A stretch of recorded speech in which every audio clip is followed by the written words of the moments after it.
Okay, this is a little beyond the scope of the inspection, but it's here. This is the parkway, and the parkway's sunken around the water meter enough so this curb might be a trip hazard. So if you've got guests that are parking here and they're unaware and they're coming or leaving, there might be an awkward moment, a sprained ankle. Hopefully not. Hopefully nothing worse than that. But the ground is sunken here, and so it's worthy of making note. In the parkway, facing the structure faces west, so we are on the north side of the parkway walkway, and this is the water meter. It's a digital water meter, so it's very hard to ascertain if there's a leak from a home inspector's vantage, maybe not an advantage.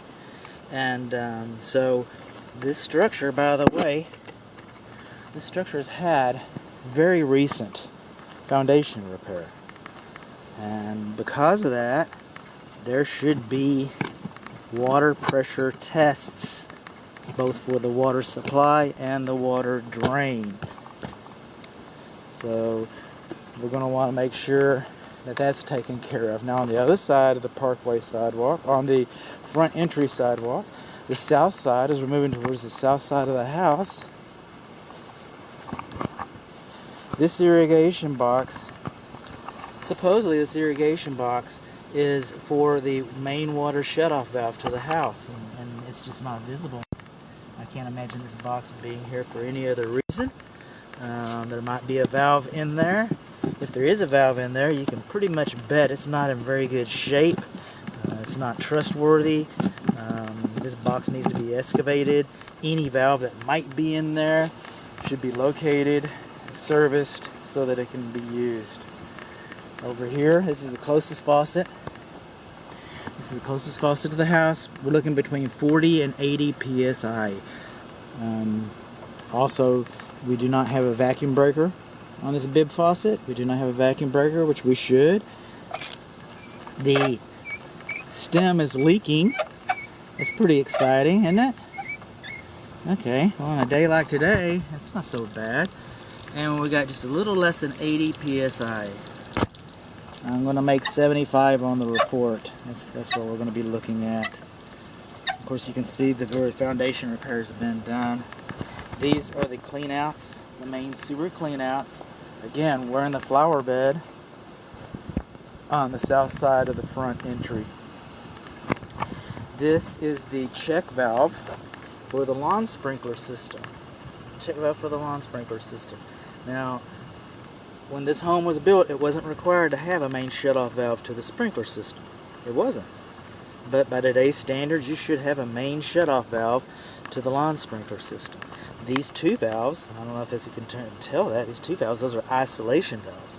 And those isolation valve handles are missing. They rusted right off. This box should be excavated. You should have at least 3 inches of clearance underneath the valve so a technician could wrap his hands around it and service the valve or replace it. And obviously it hasn't been serviced, obviously. And after the box is excavated, it should be lined with gravel to keep dirt from doing like it did and coming in and filling up the box. So that's what should have been happening. Also, speaking of lawn sprinkler systems, a sprinkler spray head should not be closer to the structure than 12 inches. You see it all the time. I get that. You get that. See it all the time. I know. But it shouldn't. It shouldn't. That's what I was taught. Don't ask me. I'm just a mockingbird. Now, if you're watching these videos, I am honored. But if you are watching these videos in the order, the last video in this report, the video before this one, we were talking about the air conditioning system, and we were talking about the main service disconnect. And here we can see that it's fine, like I kind of expected it. One thing I didn't mention in the other video too is it should be sealed on 3 sides. Not the bottom, but on the sides and the top to help prevent moisture infiltration into the wall system. So, I try to keep my promises.